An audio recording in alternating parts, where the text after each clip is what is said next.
Y'all, this class action lawsuit we're going to talk about today is wild. How I go down my rabbit holes and I start looking at things and then I go, oh my gosh. And then I get really excited because I can't wait to share it with you. When I figure stuff out, when I put pieces together, it's really exciting for me. So this class action lawsuit was one of those moments because the class action is going after a product that I loved for many years, the Neutrogena wipes, right? The Neutrogena wipes. So many of us have used those. If we don't use them now, we've probably at least used them at some point. If you haven't used them, that's okay. You're still going to find the story interesting, I think. So basically, the class action lawsuit, they are suing Neutrogena for greenwashing, but the lawsuit is really weird. I am really looking forward to sharing the details with you. Spoiler alert, I don't think it's greenwashing, but I'm curious to hear what you think. We're also going to be talking about a throwback ad campaign with Lindsay Lohan where she shouts out some of her old movies that she was in. It's a very cute commercial. I also have a very heartwarming story this week of an indie brand that has been grinding and trying their best for years, modest sales, doing okay, and then their lives changed forever when Taylor Swift wore their product. It is the sweetest story.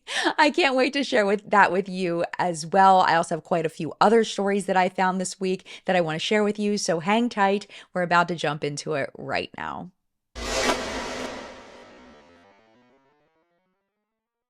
Hello, my friend. Welcome back to What's Up in Makeup, where we talk about everything that happened across the beauty industry all in one place. I have scoured the internet. I have looked everywhere to see what happened this week, and I've compiled it into one show so you don't have to look. I've got it all for you. You can just sit back, relax, and listen to the news. If you have been here before, hi, welcome back. If you are new here, thanks for joining us. It is so nice to meet you. I'm happy that you are here. If you're enjoying What's Up in Makeup, don't forget to hit the like button. It really does help me out in the algorithm to share it with more people so more people have the choice to click or not. And if you're really enjoying it and you don't want to miss an episode, make sure you hit the subscribe button down below. It is free to do. It just puts my videos in your subscription feed so you are more likely to be able to see them and not miss them when I upload a new video. With that being said, let us get into legal news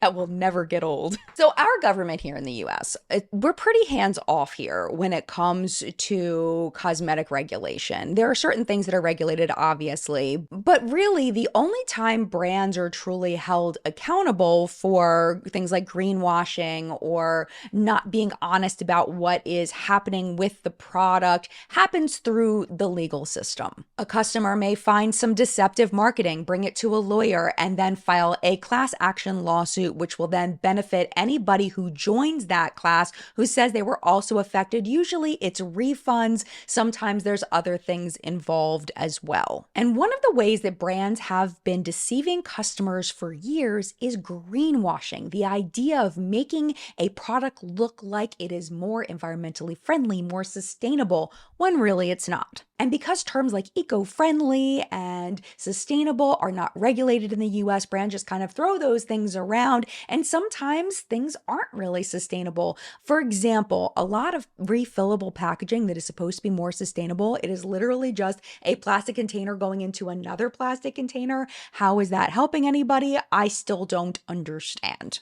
Kim Kardashian's skincare line confuses me. Like, it's trying to be a sustainable brand with the refillable packaging, but look at this cleanser. I feel like the inner component could have been the product all by itself. Like, she's known for having an extravagant, luxurious lifestyle. Like, that's why we love her. So then to try and virtue signal sustainability in this skincare line, it just doesn't make sense. And then for it to be executed so poorly just makes it all so confusing. No hate to the products inside, I just don't understand the sustainability aspect of it. This new class action was filed against Neutrogena, and they are disputing the plant-based and compostable claims on the front of the Neutrogena wipes packaging. They're justification for this is that they say the majority of the product's ingredients are synthetic and not plant-based. They say that 13 out of the 15 ingredients are not plant-based as advertised, and that the company has misleadingly marketed the products in a manner that leads consumers to rely on the false plant-based representations. The lawsuit accuses Johnson & Johnson of profiting off of customers' preferences for products touted as natural, clean, and environmentally friendly, and of effectively greenwashing the makeup remover towelettes to make the products appear more environmentally friendly than they actually are. The suit says specifically, quote, "Unfortunately, rather than truly creating the plant-based products that consumers desire, defendant has just repackaged a principally synthetic product and deceptively marketed it as plant-based, thereby misleading reasonable consumers and violating the law." So here is the list of ingredients that the lawsuit has an issue with. This is what's in the wipes. So what I did was I did a 15-minute mom in my basement Google searching of all of the ingredients to see if any of these ingredients could be plant-based. This is what I found. So yes, 3 of them are plant-based: PEG6 caprylic glycerides, sucrose, cocoate, and polysorbate 20. And those are made from plants, period. They're just made from plants. That's what it comes down to. For maybes, we have water, because technically they could extract the water from a plant. I don't know why they would do that, just go get some water, but technically it could be from a plant. I don't know why they do that. Fragrance. We don't know what the fragrances are. It's unspecified. Could be from plants, maybe some plants, maybe not plants. Decyl isostearate and phenoxyethanol also could be from plants. The rest of the 9 ingredients are not plant-based. They are man-made ingredients. So the lawsuit claims that 13 out of 15 of the ingredients are not plant-based. Guess which ones they say are plant-based? The water and the fragrance. What? This is where they started losing me. I was like, what? Because what they did not say was plant-based was like the ingredient sucrose cocoate, which is literally made from plants. This is what they say about it. It is a compound derived from the esterification of sucrose and fatty acids from coconut oil, which is a plant. Although sucrose cocoate is made from natural ingredients, it is chemically processed to create the final product, rendering it synthetic. No, it doesn't render it synthetic. That is not the definition of synthetic person in charge of this lawsuit. That makes no sense. Plastic bags are synthetic. Spandex is synthetic. Pleather is synthetic. But something that's just natural and then processed by humans is not synthetic. It still has a natural base. It is still plant-based. You can't change the definitions, friend. It is the origin that makes something synthetic or not, and 3 of these ingredients do originate with plants. But this is the kicker, my friends. This is the twist. All of that is 100% irrelevant, because let's reread the package. It says that they are plant-based, compostable towelettes. It's not the ingredients. It's the towelette that is plant-based and compostable.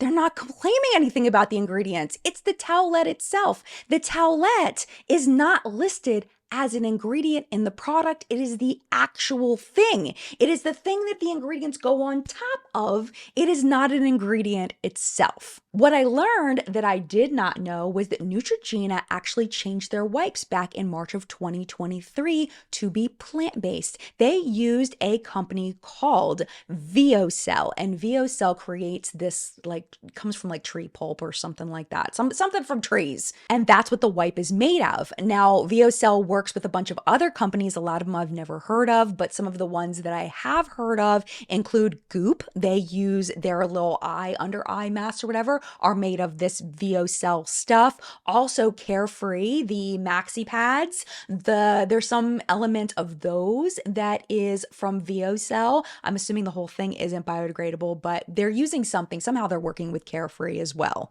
But there are 41 other brands that they use this plant-based fiber with, including Neutrogena. If you go to Neutrogena's website, they have a couple of videos explaining this. One of them from March of 2023, where they talk about the change. Let's watch it. Single use can't be sustainable? Well, the #1 makeup wipe brand teamed up with VioCell, experts in sustainable fiber technology, and created Neutrogena's first ever home compostable makeup remover wipes. Together, we're turning yesterday's look into tomorrow's soil and minimizing our impact on the planet. Turns out, being more sustainable is as simple as cleanse face and compost. Neutrogena. There's also a whole section explaining how the wipe is compostable. They even have a little 15-second video that goes through the process and talks about how the wipe is compostable and how it's eco-friendly. And no point do they talk about the ingredients. It is the wipe itself. Nevertheless, the lawsuit states, quote, "Unfortunately, rather than creating the plant-based products that consumers desire, defendant just repackaged a principally synthetic product and deceptively marketed it as plant-based, thereby misleading reasonable consumers and violating the law." Then they continue. In light of the plant-based representations, reasonable consumers, including plaintiff, believe the products only contain ingredients that come from plants and or from plants and minerals that are not synthetic nor subject to chemical modification or processing, which materially alters the ingredient's original plant-based composition. As such, consumers, including plaintiff, believed that in addition to water, the products only contain only plant-based ingredients.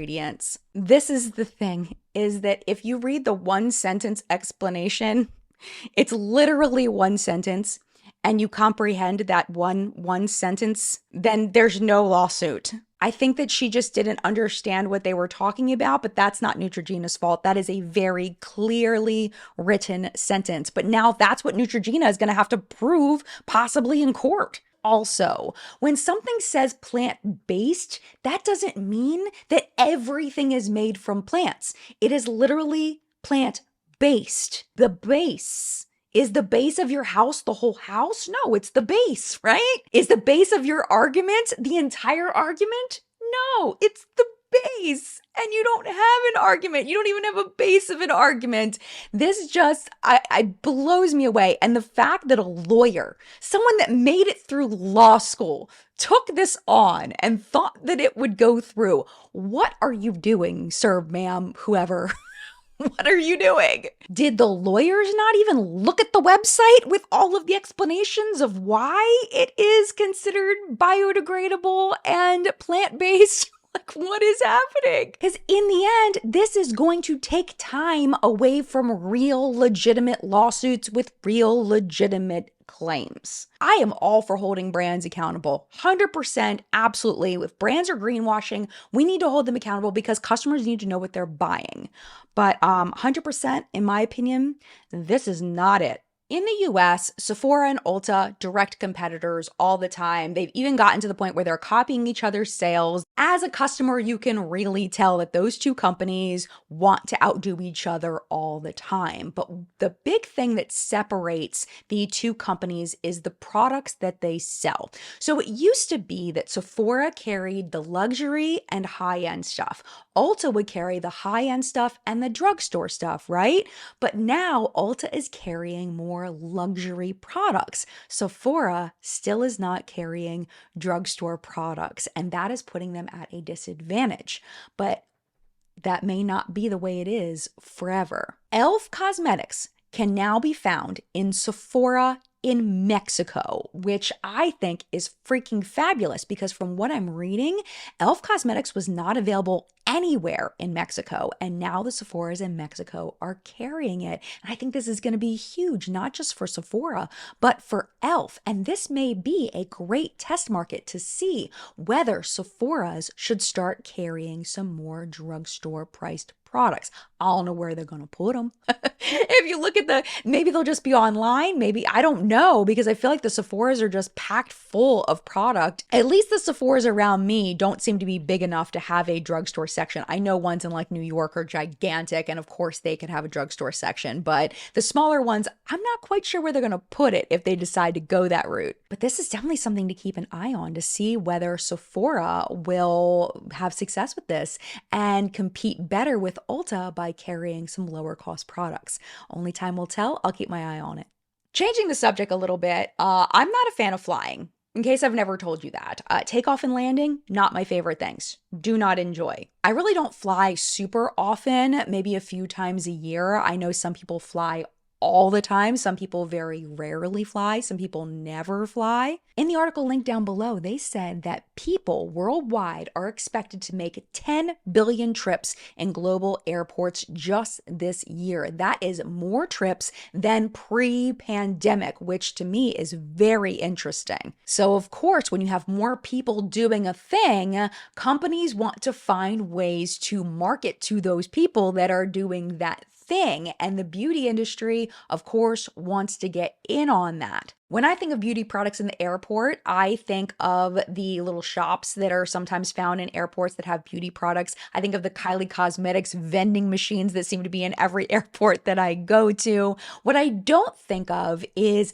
beauty products being given out or sold on the actual airplane. But that is what is starting to happen. So for example, in April, Summer Fridays was promoting their jet lag collection, and they started popping up on billboards that were near airports. They also started popping up as ads on those Transportation Security Administration trays where you put your stuff in before it goes through the scanner. In addition to that, in the same month, the Smooth Company put products on 400 Aer Lingus flights. Women of color-owned beauty retailer 13 Lune currently has a partnership with American Airlines to provide a rotating assortment of brands like Folk Beauty and Macabomb for in-flight amenity kits distributed to almost 5 million premium business and economy plus American airline flyers. Now, I'm a spirit with a backpack kind of girl, so I am not one of those people that would get one of these free amenity kits, but how nice would that be? You know, you're sitting back in your cushy chair and you're getting your champagne, and then you get your little in-flight amenity kit with some little eye cream and a little face mask, and how nice. Maybe a little hand cream. Who doesn't want a hand cream on a flight? A lip balm. Oh my gosh, I always want a lip balm on the flight. Really smart. Great way to introduce customers to a brand without them having to outright purchase it. The other thing I can see happening, which they didn't particularly list, but the sales of specific products like lip balm, eye masks, if that's not really a beauty product, but hand cream, moisturizers, things like that, to be purchased on the plane while you're in flight. Kim Siesk, she is the VP of Customer Experience for American Airlines. She told Beauty Independent, quote, "In partnering with 13 Lune specifically for our amenity kits, our customers are treated to a rotation of new brands and products they may have never considered before," which is kind of like what I was saying, which we hope not only opens their minds to integrating these products into their everyday lives, but also helps make their travel journey with American that much more memorable. I would love to know what you think about this, because I think that it is absolutely fascinating. And even though I would probably never get those perks of the bougie flyers, I love that for them. I think that's really cool. But what do you think? Let me know in the comments. Are you ready for a new beauty community? I don't know if I am, but I joined it anyway. Ulta has started a new beauty community. It is a place where you can post questions, you can post your looks, you can put product reviews, stuff like that on the Ulta website. You can also like posts, and you can respond to posts in the thread kind of format. This is meant to pair with the All Things Joy initiative that we've talked about in previous episodes that include the Joy Council content that's on the Ulta website, as well as the Joy of podcast. Apparently, the reason for this is that they are establishing their ongoing commitment to making beauty and joy more accessible while fostering an inspiring destination for connection, self-care, and holistic well-being. Michelle Crossan Matos, hopefully I said that correctly, she's the chief marketing officer over at Ulta Beauty. She said, "At Ulta Beauty, we believe in the power of community, and we are proud to be a place where everyone can explore and celebrate the world of beauty together. As beauty and mental health are deeply connected, we're launching these initiatives on World Mental Health Day to inspire people to think about beauty as a holistic experience that nurtures both mind and body, and community as a forum for finding and sharing joy in their everyday lives." There are currently 4 groups that you can join over on the Ulta website. The groups are called Makeup is Magic, Skincare is Greater Than Everything, Love is Hair, and Haul Yeah. So I joined over there and I started posting. So if you would like to join over there, make sure you go find me and follow me, and I will follow you back, and we can go over and infiltrate because I think it'll be super fun.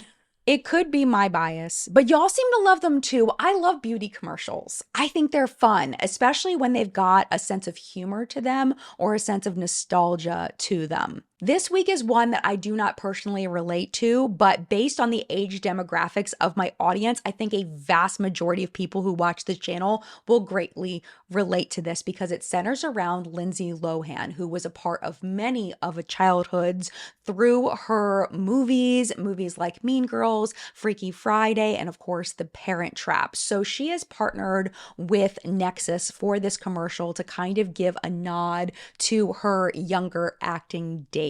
Let's check it out. Lindsay, ready to go? Give me 5. Who do I want to be today? I'm feeling twin-spired. But as I always say, let the hair decide. Do I want to go understated with a sleek pony? The Nexxus Slick Stick is my go-to. Where was this in the 90s? Do I want to go bold with hair as big as my personality? This Nexxus XXL hairspray gives me major volume. It never looked better. Well, I think the choice here is obvious. Yeah, very obvious. Have you ever seen hair this bouncy? I have a beyond brilliant idea. Sorry, girls, you're dismissed. Brat summer is over. Flawless fall is now. I thought we were just going to the grocery store. We are. Darling, always live like the cameras are watching. Unfortunately, by the time The Parent Trap came out, I was already in college, so I did not get to grow up with Lindsay Lohan, unfortunately. But I'm curious, does that bring back memories for you? Did you enjoy the commercial? I enjoyed it too, even though I probably don't relate to it the same way you do. I still enjoyed it. Let me know your thoughts in the comments. And for our last story in top news, this one is so sweet. I love it so much. We all know that Taylor Swift is one of the most influential people in the entire world. We know this. Whether you like her music or not, you can't deny that she's influential. So Taylor often attends the Kansas City Chiefs games because her boyfriend Travis Kelce plays on the team. And every time she shows up at a game, the news media is on her with the camera. What's she wearing? What's her hair look like? What kind of lipstick is she wearing? People are noticing that she's not wearing the bold red lip anymore. She's wearing more of like more burgundy red lip. I mean, just people really looking at what she's doing every single time she shows up to one of these games. But last week, her look made more than headlines. Her look actually made an indie beauty brand owner cry. Allow me to introduce you to Aliette Buttleman. She is the owner and CEO of Phase It. It is a company that makes faux freckles, more natural looking freckles, and also glitter freckles, shiny freckles, metallic freckles. We actually talked about Phase It back in the April 28th show of What's Up in Makeup when we were starting to get into festival season. They were doing a big push, a big promo for their products to be used in the spring. And apparently, Aliette sent some of her freckles to Taylor's makeup artist. Here are a couple of clips from Aliette and Phase It's Instagram from this past week.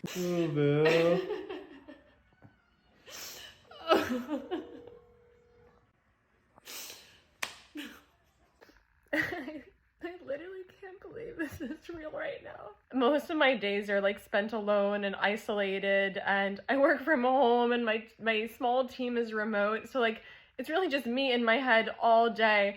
And like having like, not only like this validation, but like Taylor Swift of like any person to be wearing my products like at the Chiefs game, like right before her tour, like I like literally couldn't dream like of like a more amazing day like of my career. I check it once, then I check it twice. Oh! They are definitely a vibe, honestly. Like, I don't think that they're for me, but 22-year-old me? Yeah, I think I probably would have tried these, to be 100% with you, if they had existed back then. And I'm so happy for Aliette and her team. And what I love about this too is that she was ready. A lot of times with indie brands, if something like this happens, they can't handle it. They don't have enough product on hand. They can't ship the product out. They just, especially someone like Taylor Swift with 40,000 orders out of nowhere. I am so ridiculously impressed at the fact that she was able to handle this influx of orders. Nuts, absolutely nuts. And that just speaks to how good of a business person Aliette is, that she was even ready for this. She's blasting it all over her social media. She's making the most of it. She's getting as much press as she can. She's going on news shows and she's doing amazing. And I'm so, so happy for her. This is how marketing works. This is how you grow your brand. And she seems like a very lovely person. Of course, I will link her website down below in case you would like to check out the freckles for yourself. And that, my friend, was What's Up in Makeup top news this week. Thank you so, so much for watching. And of course, as always, thank you to the What's Up in Makeup Facebook hunters. Their names are scrolling below me.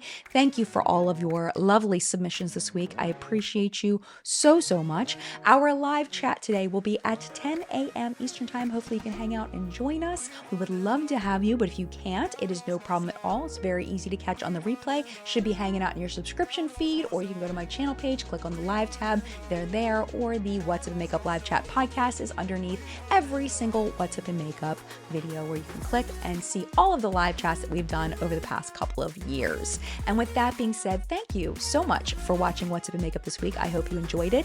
If you would like to hang out just a little bit longer, YouTube should be recommending a couple videos for you over here to watch, including last week's episode of What's Up in Makeup. It's going to be right there. YouTube's going to pick the top video for you based on what you've been watching recently, what they think you want to watch. But if you've got to go, it is no problem. Thank you for hanging out as long as you did, and mad love to you, and I will see you in a video very, very soon. Bye!